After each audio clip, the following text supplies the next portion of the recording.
Everyone, welcome back to my channel. আজকে সরস্বতী পুজো, তাই ready হয়ে গেছি। এখন নিচে যাব, আমাদের নিচে সরস্বতী পুজো হয়। তো চলো, আজকে আমরা রেডি হয়ে এখন নিচে অঞ্জলি দিতে যাবো। তো চলো আমার সাথে। তো নিচে যাওয়ার আগে ঘরের পুজোটা সেরে নিলাম। আগে তো পুরোহিতমশাই এসেই পুজো করতেন যতদিন পড়াশোনা করেছি।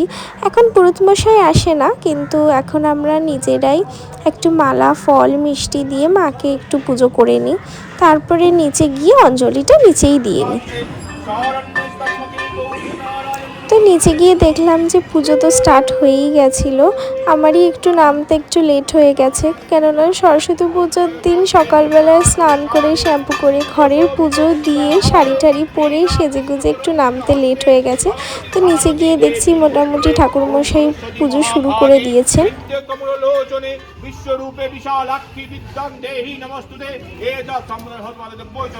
এবারে ঠাকুরটা কিন্তু খুব সুন্দর হয়েছে। প্রত্যেক বছরই ঠাকুর খুব সুন্দর হয়, কিন্তু এই বছর সাদা পুরো মা একদম শ্বেতবর্ণা নিজেও, আর পুরো সাদা আর ডাকের সাজের ঠাকুর কিন্তু খুব ভালো লাগে। এখন শুরু হয়ে গেছে আরতি। তো আরতি হওয়ার পরে অঞ্জলি হবে, তারপরে হোম হবে। তো এখন পুরোহিতমশাই আরতি করা শুরু করেছেন, তারপরে আমরা অঞ্জলি দেব। এবারে তো খুব তাড়াতাড়ি সকালেই ছেড়ে যাবে, 12:30টার মধ্যে তো পঞ্চমী তিথি ছেড়েই। সরস্বতী পুজো কিন্তু সব থেকে ভালো লাগতো কিন্তু ছোটোবেলায়, সেই স্কুলে যাওয়া, তাড়াতাড়ি করে রেডি হয়ে স্কুলে যাব, বিভিন্ন স্কুলে ঘুরতে যাব। তো এই স্কুল থেকে ওই স্কুলের ঠাকুর দেখতে যাব। এইটা ছোটোবেলাটা কিন্তু আলাদাই আনন্দ। এইটা হচ্ছে আমার এক বন্ধুর মেয়ে। এই ছোট ছোট বাচ্চারা কি সুন্দর শাড়ি টাড়ি পরে ছোট ছোট সরস্বতীর মতো ঘুরে বেড়ায়, সেটাই কিন্তু সব থেকে ভালো লাগে দেখতে। এখানে সবাই মিলে, বাচ্চারা আর সবাই মিলে চলছে অঞ্জলি দেওয়ার প্রস্তুতি। তো এখানে সবাই বসছে নিচে, এবার অঞ্জলি স্টার্ট হবে। আর একটি বাচ্চারা হাতে খড়িও হবে। ওই যে হলুদ পাঞ্জাবি পরে ছোট্ট বাচ্চা ছেলেটি, যেটি ঠাকুরমশাইয়ের পাশে, ওরই হবে হাতে খড়ি। হাতেখড়ি আর অঞ্জলিটা হয়ে যাওয়ার পরে শুরু হয়ে যাবে যজ্ঞ। আর সব ছোট ছোট বাচ্চা মেয়েরা কি সুন্দর শাড়ি পরেছে, ছোট ছোট বাচ্চা ছেলেরা কি সুন্দর পাঞ্জাবি পরে সব ঘুরে বেড়াচ্ছিল, বেশ ভালো লাগছিল দেখতে। তারপরে শুরু হয়ে গেল যজ্ঞ। যজ্ঞ হয়ে যাওয়া মানে মোটামুটি পুজোর শেষের পথে। তাহলে আমাদের পুজোটা শেষ করে আমরা বেরিয়ে পড়লাম ঘুরতে। একটু সামনেই কয়েকটা ঠাকুর হয়েছে, তো ঠাকুরগুলো একটু দেখতে গেছিলাম। এখন তো কলকাতায় দুর্গাপুজোর মতো সরস্বতী পুজোতেও বেশ থিম প্যান্ডেল হয়।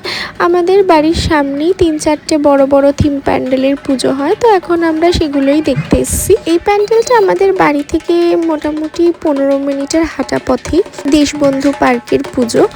এই প্যান্ডেলের ঠাকুরটা কিন্তু হয়েছিল থিমের সাথে একদম ম্যাচ করে, একদমই থিমের অনুযায়ী ঠাকুরটা, মোটেই সাবেকি ঠাকুর না। যেরকম দুর্গা পুজোতে যেরকম থিমের সাথে ম্যাচিং করে থিম ঠাকুরই তৈরি হয়, তো তেমনি কিন্তু এই প্যান্ডেলটাতেও কিন্তু থিমের সাথে একদম ম্যাচিং করে থিমের মতনই কিন্তু ঠাকুরটা তৈরি করা হয়েছিল। তারপরে ঠিক তার অপোজিটেই অগ্রণী এই ক্লাবটার পুজো হয়। এই প্যান্ডেলটা দেখতে একদম সাদামাটা, কিন্তু ভেতরে ঠাকুরটা দেখি চলো কেমন দেখতে হয়েছে। ঠাকুরটা তো অসাধারণ দেখতে, পুরো মা দুর্গার মতো করে সাজানো ঠাকুরটা। এখানে প্যান্ডেলটা ছিমছাম হলেও ঠাকুরটা কিন্তু একদম মন কেড়ে নিয়েছে, চোখ সরানো যাচ্ছে না ঠাকুরটার থেকে, এতটাই সুন্দর ঠাকুরটা। এই ঠাকুরটা দেখার পরে এর পাশেই আরেকটা ঠাকুর হয়, আমরা সেই ঠাকুরটাই দেখতে যাব এরপর। তো তার আগে আমরা একটু কিছু খেয়ে নেবো, কেননা সকালে অঞ্জলি দিয়েই আমরা বেরিয়ে পড়েছি, তো কিছু খাওয়া হয়নি। তাই ভাবলাম রাস্তায় কিছু খেয়ে নিই। তো আমরা যেতে যেতেই একটা পাপড়ি চাটের দোকান দেখতে পেলাম, তো বললাম চল তাহলে আমরা একটু পাপড়ি চাটই খেয়ে নিই। আমি আর আমার বন্ধু মিলে দুজন মিলে 1 প্লেট পাপড়ি চাট নিয়ে ওটাই আমরা খেয়ে নিলাম। তো খাওয়ার পরেই আমাদের এখান থেকে জাস্ট 5 মিনিটের দূরেই কিন্তু আরেকটি ঠাকুর হয়, সেটা কিন্তু খুব ফেমাস আর ভাইরাল ঠাকুর, মানে খুব রিলসে কিন্তু খুব ফেমাস হয়েছে সেই ঠাকুরটার নাম হচ্ছে, মানে ঠাকুরটা আর কি যেখানে হয়েছে সেই জায়গাটার নাম হচ্ছে উত্তরের আড্ডা। তো এই ঠাকুরটা কিন্তু ভীষণই ফেমাস একটা ঠাকুর। তো চলো এইটা খাওয়া পাপড়ি চাটটা খেয়ে আমরা যাব হচ্ছে উত্তরের আড্ডারই ঠাকুরটা দেখতে। আর দাদা কিন্তু পাপড়ি চাটটা বেশ ভালোই বানাচ্ছিল, বেশ ভালোভাবে বানিয়েছিল। আর আমি তো একটু লঙ্কা বেশি খাই বলে একটু বলেছিলাম একটু লঙ্কা দিতে। আর আমার বন্ধুটা একদমই খায় না, তো ও তো খাবে না, বলছে তুই এক সাইডে লঙ্কা নে। তো যাই হোক, পাপড়ি চাটটা কিন্তু দারুণ খেতে ছিল।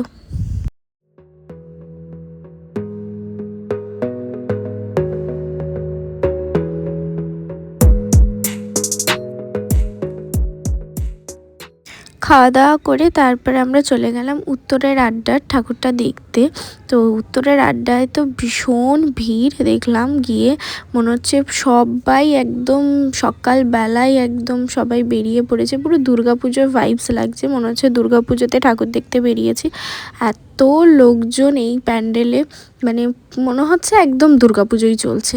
তো তারপরে এইখানে ঠাকুরটা দেখো কি সুন্দর, সত্যি অপূর্ব ঠাকুরটা হয়েছে। অনেকটা ভারত মাতা স্টাইলের পতাকার মতো একটা শাড়ি, মানে পতাকার প্রিন্টের একটা শাড়ি পাড়টা তো পরে আছে ঠাকুরটা। আর ঠাকুরটার মুখটাও খুব সুন্দর, একদম মনে হচ্ছে যেন ভারত মাতা স্টাইলের একটা ঠাকুরটা করতে চেয়েছে আর কি ওরা। তো বেশ ভালোই লাগছে ঠাকুরটাকে দেখতে। আর অর্কিডের মালা পরিয়েছিল ঠাকুরকে, তো বেশ সুন্দর লাগছিল দেখতে। আর আমরা যখন গেছিলাম ওখানে, তো তখন চলছিল ওখানে অঞ্জলি চলছিল, তো সবাই অঞ্জলি দিচ্ছিল। আর ঠিক প্যান্ডেলটার অপোজিটেই দেখছিলাম কতগুলো আর্ট ওয়ার্ক লাগানো, কি দারুণ দারুণ হাতের আঁকার ছবিগুলো ওখানে লাগানো ছিল। অ্যাকচুয়ালি এগুলো কিন্তু বিক্রি হচ্ছিল অনেকগুলো, দেখবে ফটোর নিচে লেখা আছে সোল্ড, অলরেডি অনেকগুলো সোল্ড হয়ে গেছে। তারপর এইটা হচ্ছে ফার্স্ট প্রাইজ পেয়েছে, সেকেন্ড প্রাইজ তার নিচেরটা, এরকম করে র্যাঙ্কিং করা ছিল। কিন্তু সত্যি প্রত্যেকটা আঁকার এত মিনিংফুল আর এত সুন্দর করে মানে করেছে যারা আর কি আর্টিস্ট, তাদের সত্যি অনবদ্য হাতের কাজ, দারুণ মানে সুন্দর সব পেন্টিংসগুলো ছিল। তারপরে আমরা এই প্যান্ডেলটা দেখার পর ধীরে ধীরে বাড়ির দিকে ফিরে যাচ্ছিলাম, কেননা সকালে বেরিয়েছি অঞ্জলি দিয়ে, কিছু না খেয়েও বেরিয়েছিলাম। তো আমরা বাড়ির দিকে চলে যাচ্ছিলাম, কেননা বাইরে কিছু খাবো না, নিরামিষ সেদিনকে খাই আগে, তো বাড়িতে গিয়ে খেতে হবে। তো তাই আমরা বাড়িতে যাওয়ার পথে এই ঠাকুরটা দেখলাম, কি সুন্দর মিষ্টি ঠাকুরটা দেখতে। তার রাতের বেলা ছিল আমার একটা বিয়ে বাড়ির নেমন্তন্ন, তো রেডি টেডি হয়ে তারপর আমি রাতের বেলা চলে গেছিলাম বিয়ে বাড়ি। তার মাঝে আর ভিডিও করার কি হয়নি। তো that's it for today, by.